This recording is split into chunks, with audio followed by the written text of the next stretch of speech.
할렐루야 샬롬 하고 인사하십니다. 할렐루야 샬롬 샬롬 샬롬 샬롬 샬롬. 하나님 사랑합니다. 여러분 주 안에서 사랑합니다. 가을에 기뻐할 수 있는 사람, 어떤 사람, 울며 씨를 뿌리는 사람, 그럴 때 기쁨으로 단을 거둔다. 너무 잘 아는 말씀이죠. 계며 배짱이 21세기 버전 여러분 혹시 아십니까? 요즘에 일본판 버전이 나왔는데 배짱이가 겨울에 개미집 문을 두드리니 안에서 아무 소리가 나지 않았다 그래요. 사정을 알아보니까 개미가 여름에 너무 일을 많이 해서 과로해서 죽었다. 소련판 버전도 있다고 합니다. 배짱이가 문을 두드리니 개미가 문을 활짝 열고 동지들 어서 오시오 우리 함께 나누어 먹읍시다. 겨울에 함께 나누어 먹은 개미와 배짱이 이듬해 봄에 함께 먹을 게 없어서 굶어 죽었다. 그런데요. 미국판 버전 배짱이가 문을 두드리니 개미가 안에서 소리칩니다. 열심히 해서 모은 곡식을 내가 왜 너랑 나눠 먹냐? 자기 밥벌이는 자기가 해야 하는 법이야. 어서 꺼져! 이랬대요.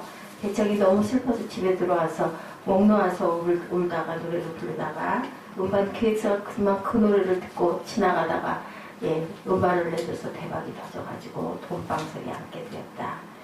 아무리 새 버전이 나와도 변함이 없는 건 뭔가 누구든지 개미든지 배짱이든지 노동이 없이 열심히 하지 않고는 어떤 것도 결실이 없다라는 거죠.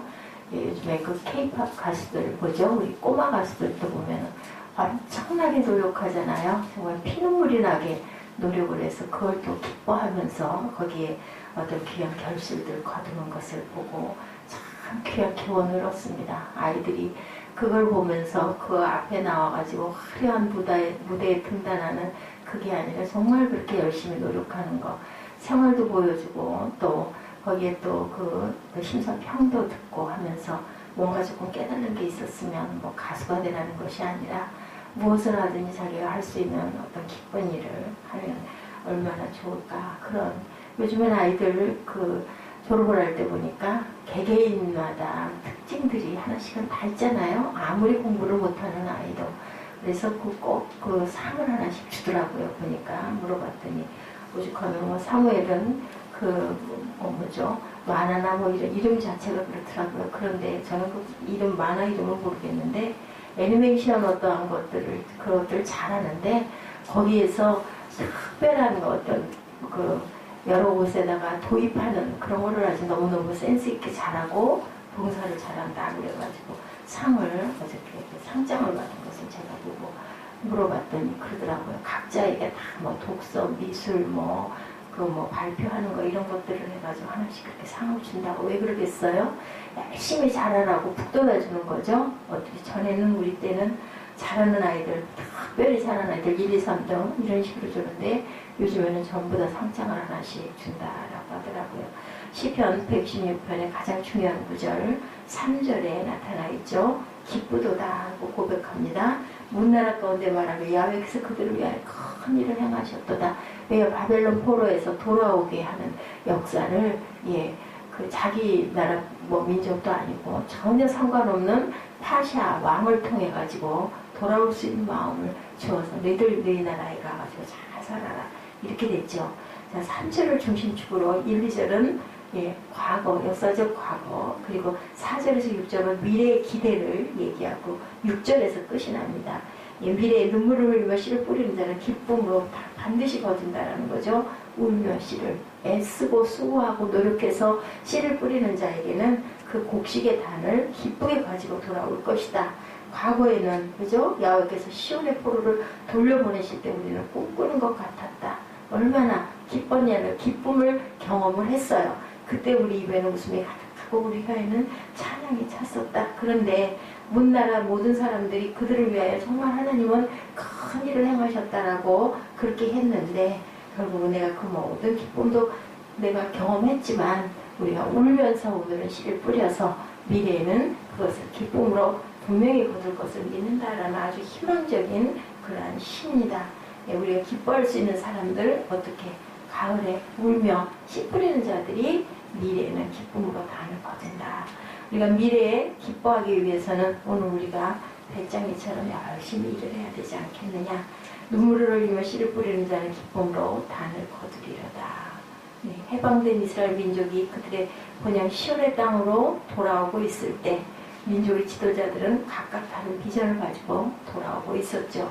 새로운 정치만이 민족의 내일을 열 수 있다고 믿는 지도자가 있는가 하면 어떤 지도자는 교육만이 민족의 소망이라고 믿는 사람도 있었습니다. 그런가 하면 어떤 지도자는 새 경제제도의 청사진을 가지고 민족의 내일을 꿈꾸는 그러한 지도자도 있었겠죠. 전혀 다른 민족 구원의 꿈을 가지고 시온으로 돌아오고 있었던 한 지도자, 학사 에스라입니다. 에스라 7장 9절에서 10절에 보면 첫째 달 초하루에 바벨론에서 길을 떠났고 하나님의 선한 손에 도우심을 입어 다섯째 달 초하루에 예루살렘에 이르렀다. 이렇게 애써서 떠나서 이르렀죠. 에스라가 야훼의 율법을 연구하여 준행하면서 율례와 규례를 이스라엘에게 보하기로 가르치기로 어떤 사람들은 운동사를 내가 잘할 거야. 나는 정치를 잘할 거야. 여러 가지의 비전과 마음들을 가지고 돌아왔지만 그렇지만 에스라는 잘 가르칠 거야. 무엇을? 하나님의 율례와 법도를 내가 가르치겠다라는 거죠. 자기 땅, 자기 백성에게 뿌리기로 결심한 것 말씀의 씨앗이었다라는 겁니다.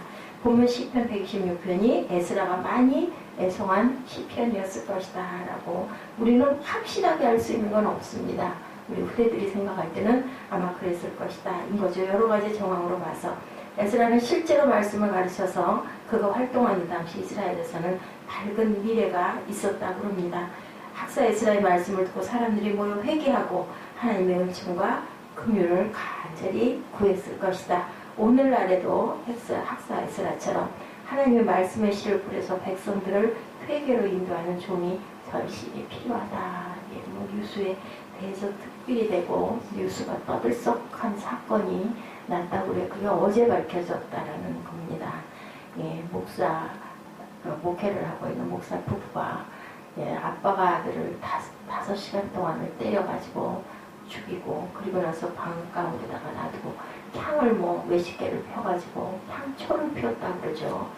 그런데 그리고 나서는 그렇게 한 날 밤에 나가가지고 철야 기도를 했다는 그런 아주 기가 막힌 사건이 부부가 부인하고 재혼이고 본 엄마가 아니겠죠.